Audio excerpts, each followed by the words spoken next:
Malam ini coba kita tanyakan, baik saya, jamaah sekalian, kita semualah duduk merenungi berapa kali kita pernah menanyakan kabar orang tua kita yang mereka nun jauh di sana.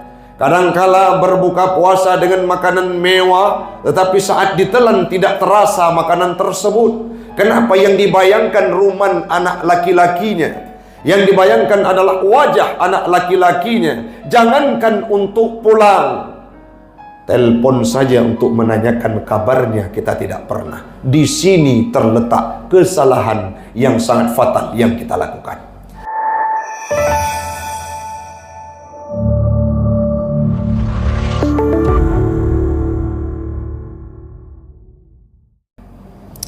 Salawat dan salam marilah sama-sama kita hantarkan keharibaan baginda Rasul Nabi Muhammad sallallahu alaihi wasallam yang patut ditiru dalam segala sektor kehidupannya. Beliau merupakan manusia prioritas surga oleh Allah, tetapi tidak menyia-nyiakan waktunya untuk beribadah kepada Allah lebih-lebih dalam bulan suci Ramadan. Dan itulah yang mesti kita ikuti dalam kehidupan. Salawat dan salam kepada al dan sahabat beliau sekalian, para alim ulama mutaqaddimin dan mutaakhirin yang muktabar kedua-duanya. Yang kita hormati bersama seluruh pengurus Badan Kemakmuran Musalla Al-Hidayah dan seluruh jamaah yang tidak mungkin disebutkan namanya satu persatu. Insya Allah semuanya kita akan dimuliakan oleh Allah. Izinkan dalam durasi waktu yang singkat ini, dan perjumpaan kita pun tentatif lama, yakni setahun sekali kami berada di atas mimbar ini untuk menyampaikan nasihat khusus bulan Ramadan.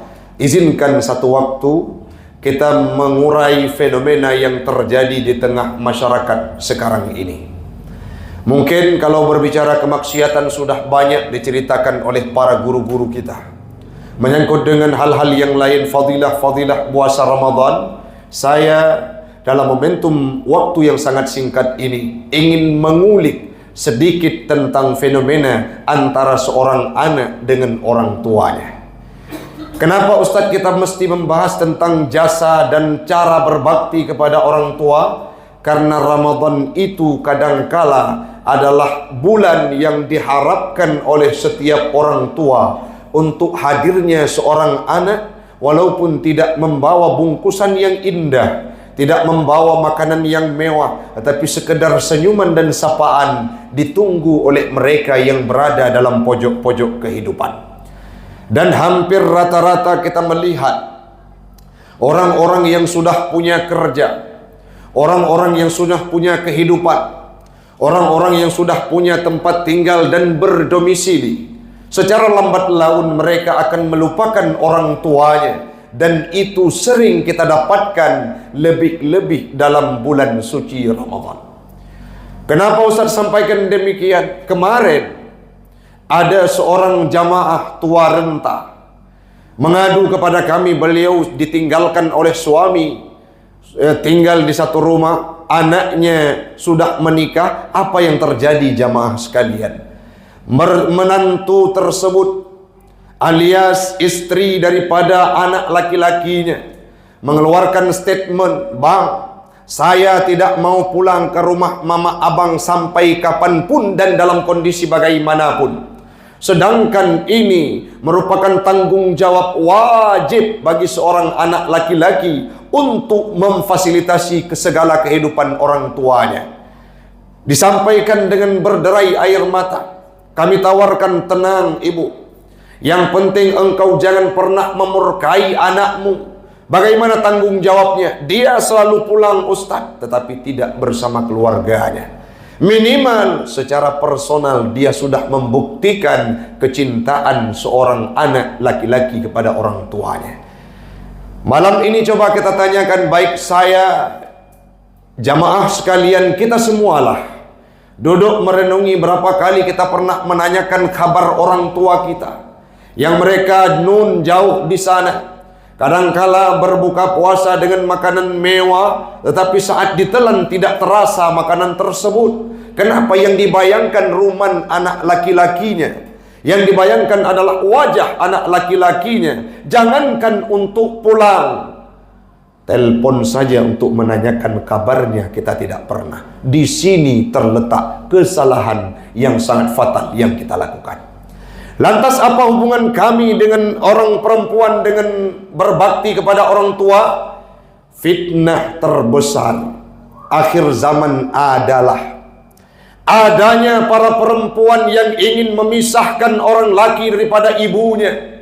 Adanya para perempuan yang ingin menjauhkan orang laki-laki daripada ayahnya, daripada kedua orang tuanya, yang secara syariat Islam mereka wajib berbakti dan memberikan haknya sampai ajal merenggut nyawa. Nyokanya jid ke fenomena di tengah kita nyawa, Pak. Mertua dan menantu perempuannya tak jarang kita dapati seperti orang bermusuhan. Mereka yang madu ataupun istri kedua dalam kehidupan seorang suami. Wadena nako becapen lupa kema peromok duduk di rumah bunga.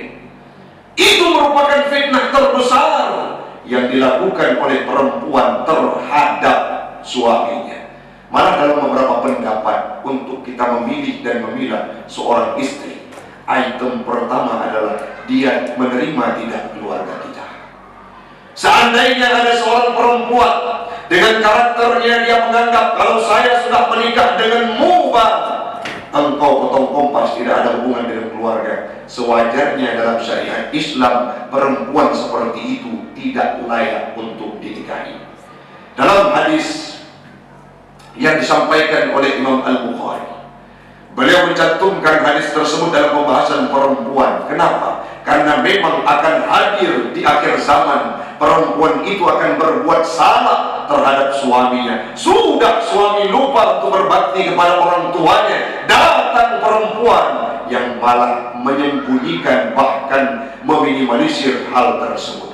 Di sini perlu kita ubah dalam kehidupan. Ada cerita yang paling sedih lagi jamaah sekalian.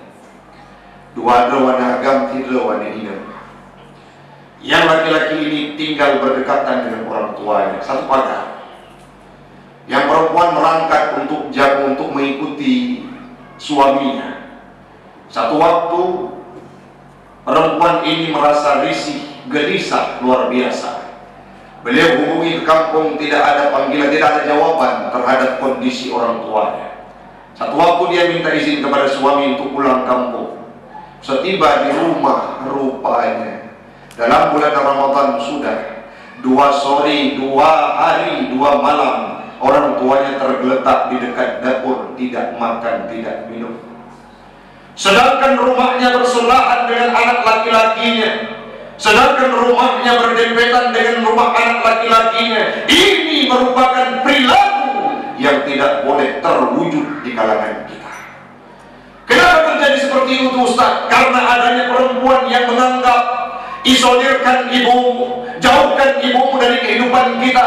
Kita terganggu dalam bulan Ramadan. Beliau tubuhnya tidak bagus, beliau hidupnya tidak nyaman, kondisinya tidak tenang. Itu asumsi yang ditawarkan untuk menjerumuskan kita dalam neraka ya Allah. Ingat jamaah sekalian, menyenangkan yang tua kurungsi kita yang baru sampaikan, Bang, ada longkot kurangnya kemak Umadi nyopeng fit kita dongkot dulu dengan nomor 2 yang penting mak betinggai terus. Barang adakah engkau hubungi orang tuamu? Adakah engkau tanyakan kabarnya? Adakah engkau kirimkan belanjanya? Kalau tidak seperti itu kita lakukan, kita adalah merupakan wanita yang terburuk yang pernah ada, yang bertujuan memisahkan anak laki-laki daripada orang tuanya. Yang selanjutnya jemaah sekalian, Ustaz menyurusi kamu kehadiran Pak Dungge dan kirim doa. Berapa banyak kita mewakafkan harta yang kita niat pada orang tua kita. Berapa banyak ibadah yang dilakukan oleh seorang anak, walaupun kepandaian seorang anak itu tidak bersumber dari ilmu yang diberikan oleh orang tuanya. Tak kena jurusi dan nyonya anak paling, tapi dan nyonya uronyo.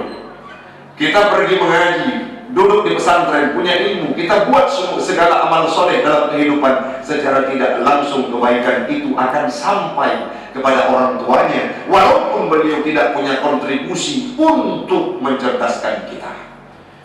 Pernah tidak kita meniatkan segala amalan yang kita kerjakan dalam bulan Ramadan ini? Kami khatam Al-Quran Ustaz, tapi kita niat untuk pribadi. Pernah tidak kita hadiahkan? Ustaz, apakah ada khilaf antara pendapat ulama menyangkut dengan amalan seseorang? Amalan seorang anak kepada orang tuanya tidak ada khilaf, disampaikan oleh hadis Nabi.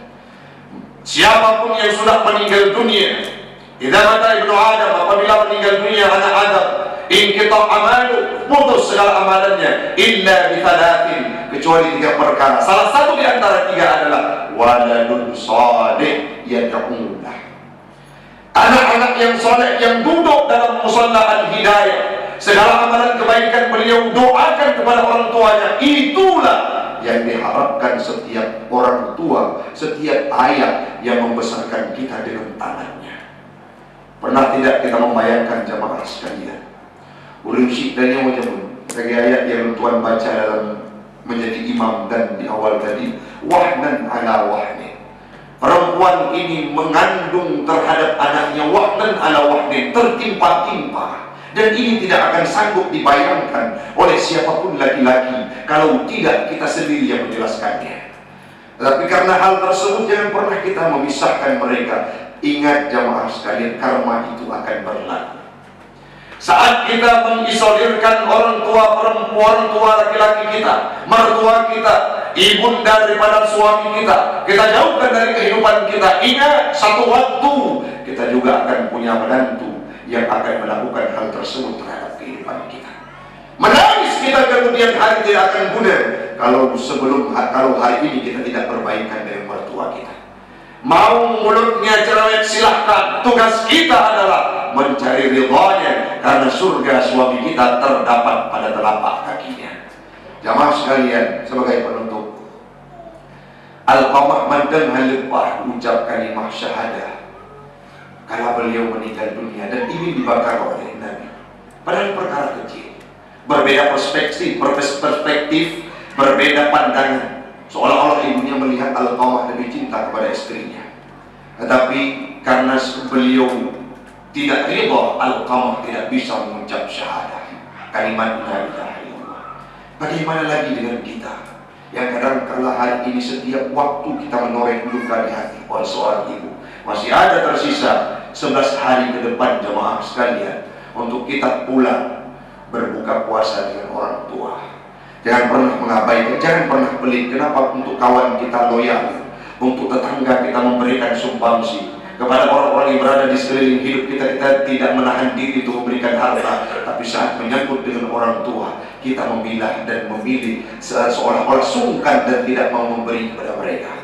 Padahal kebahagiaan orang tua tidak terletak pada harta anaknya, tetapi pada senyuman dan kehadiran anaknya untuk memberikan semangat sebagai anak yang telah berhasil dalam kehidupannya. Mudah-mudahan Ramadan ini jemaah sekalian, jangan pernah kita sia-siakan 11 hari ke depan.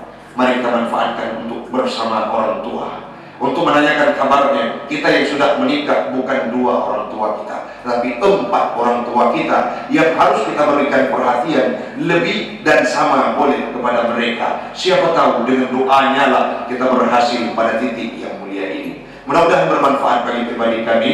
Waktulah yang membatasi kita. InsyaAllah di lain kesempatan kita akan berjumpa kembali.